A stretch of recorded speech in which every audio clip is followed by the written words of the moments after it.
Sorrisos bonitos e uma boa escova de dentes. A maioria dos portugueses não substitui a escova com a regularidade recomendada. Em média, compra 2 escovas de dentes por ano, mas os especialistas defendem que a substituição deve acontecer pelo menos de 3 em 3 meses. Nas crianças, a troca de escova deve ser feita ainda com mais regularidade.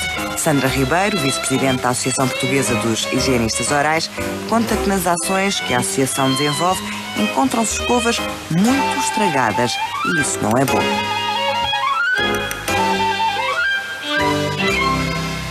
Nós temos algumas atividades que procuramos ver e vamos a algumas instituições, inclusive observamos as escovas das pessoas, é uma prática comum. E aquilo que vemos é que as escovas estão todas destruídas, não é? E às vezes nós pensamos como é que é possível uma escova destas não está a remover placa bacteriana absolutamente nenhuma. Aquilo que nós recomendamos é que a escova deve ser trocada sempre que os pelos começarem a ficar para os lados, não é? Para os lados, não é? Ou então, por norma, que é o 3 em 3 meses, que é o habitual. Havendo, no entanto, pessoas que necessitam trocá-la mais cedo, sobretudo as crianças pequeninas, por exemplo, porque um dos primeiros reflexos quando se dá uma escova a uma criança muito pequena é trincar. E o trincar os pelos depois acaba por ficar muito mais rapidamente gasta a escova. Mas vêm-se escovas terríveis.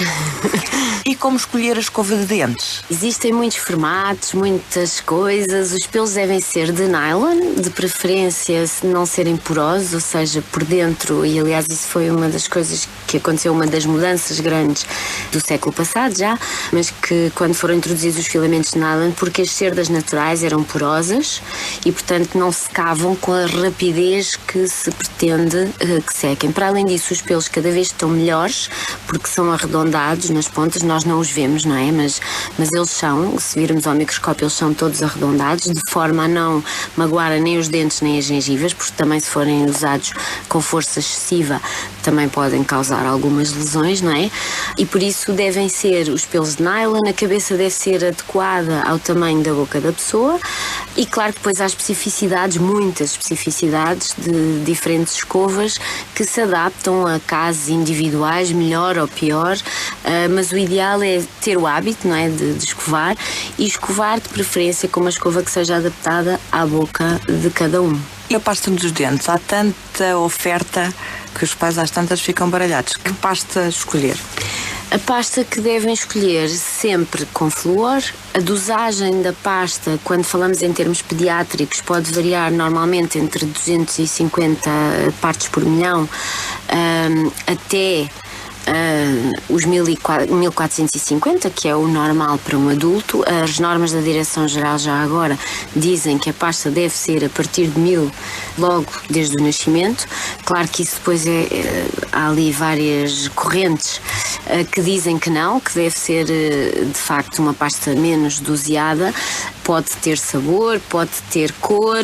O que interessa de facto é que a criança faça, que goste da pasta e que não engula uma grande quantidade, porque isso também é fundamental, não é? Portanto, obviamente tem que ser sempre supervisionado, que é para não haver a quantidade enorme que as crianças colocam nas escovas, mas essencialmente pasta com flúor, doseada de acordo com o risco da criança. Depois há os dentífricos terapêuticos, que esses são de prescrição, normalmente, de um profissional, que tem a ver com situações muito específicas, ou de problemas gengivais, ou de sensibilidade dentária, ou, por exemplo, doentes que têm um alto risco à cárie, que aí também podem utilizar outro tipo de pastas, que com outros compostos que para além do flúor que fazem a remineralização, que favorecem a remineralização. Portanto há muita coisa que se pode utilizar, mas que deveria ser sempre com a indicação de alguém que perceba qual é o risco daquela pessoa e o que é que deve utilizar.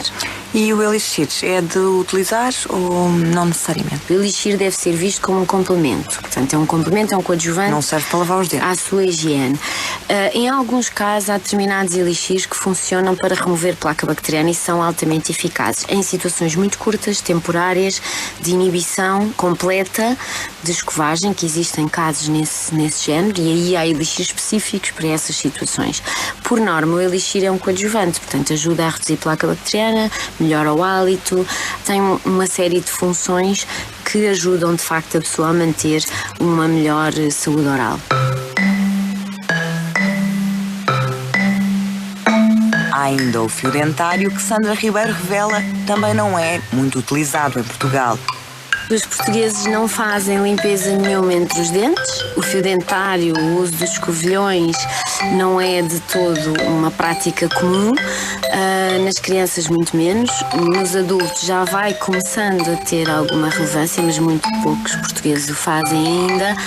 E claro que se formos mais para a frente no ciclo de vida, pior ainda, não é? Portanto, temos muito poucos hábitos. Depois, também já há uma fatia da população que usa outros meios complementares, como elixires, ou inclusive dentífricos, alguns terapêuticos, específicos para a sua situação, mas ainda muito longe daquilo que seria desejável. Num estudo feito pela Associação Portuguesa dos Higienistas Orais, em parceria com a Colgate, concluiu-se que há ainda muito a fazer pela saúde oral dos portugueses, como sublinha Tiago Figueiredo. A população portuguesa ainda não está muito habituada a ir ao médico dentista ou higienista, e nós queremos incentivar que vão. Vemos ainda crianças em que o seu estado de saúde oral é preocupante e sabemos que vai ter repercussões no futuro com outro tipo de patologias. E claro, o que nós queremos é continuar, não só este ano com mais atividades, mas no próximo ano e cada vez mais, a tentar alertar para os problemas de saúde oral que existem em Portugal. E são preocupantes, são muito preocupantes. Por exemplo, sabemos que a percentagem de cárie dentária em Portugal é de 98%. Ou seja, é algo, se compararmos com o resto da Europa, Portugal tem os níveis maiores a nível de percentagem neste tipo de patologia. E é uma doença. Ou seja, nós muitas vezes olhamos para a cárie, que é um problema, mas é um problema e é uma doença. E é a doença neste momento mais prevalente em Portugal. E aí não só nas crianças, nos adultos e também nos idosos. Em Portugal, as cáries precoces atingem 38% das crianças dos 2 aos 5 anos. Sandra Ribeiro afirma que o problema está nos hábitos de higiene oral. Na maior parte dos casos, posso lhe dizer que a maioria dos portugueses tem hábitos de higiene. Podem não ser os mais corretos, fazem-no.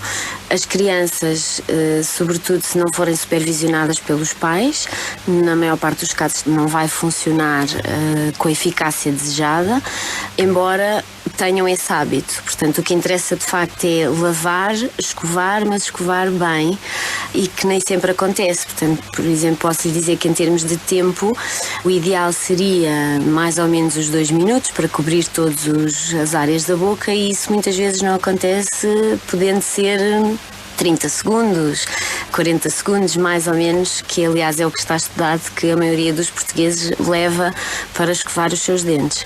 Os hábitos existem, mas têm que ser melhorados em termos de quer em frequência, quer em qualidade, para depois se refletir, obviamente, nos índices de saúde oral que gostaríamos que todos os portugueses tivessem. E a prevenção deve ser precoce. A prevenção deve começar, e a promoção da saúde oral deve começar logo na gravidez, não é? Portanto, a grávida, antes de saber que vai engravidar, já devia preparar-se para uma gravidez saudável, não é? E essa gravidez saudável implica também uma visita a um profissional de saúde oral e os hábitos corretos, porque sabemos hoje em dia que há transmissão vertical de micro-organismos da boca da grávida para a boca do bebê.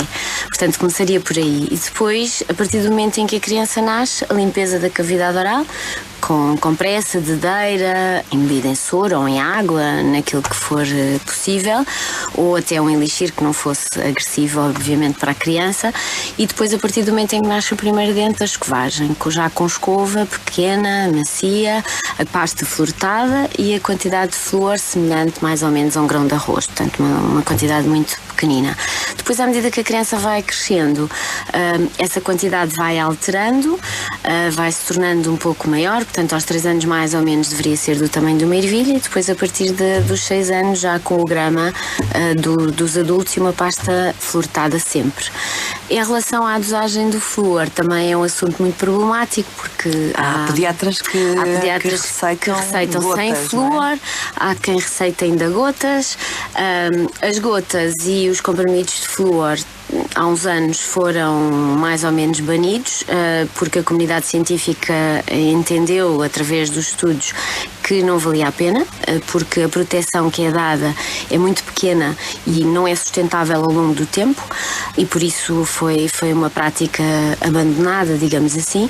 Mas também há muitos pediatras que recomendam pastas sem flúor ainda, portanto essas pastas devem ser sempre fluoretadas.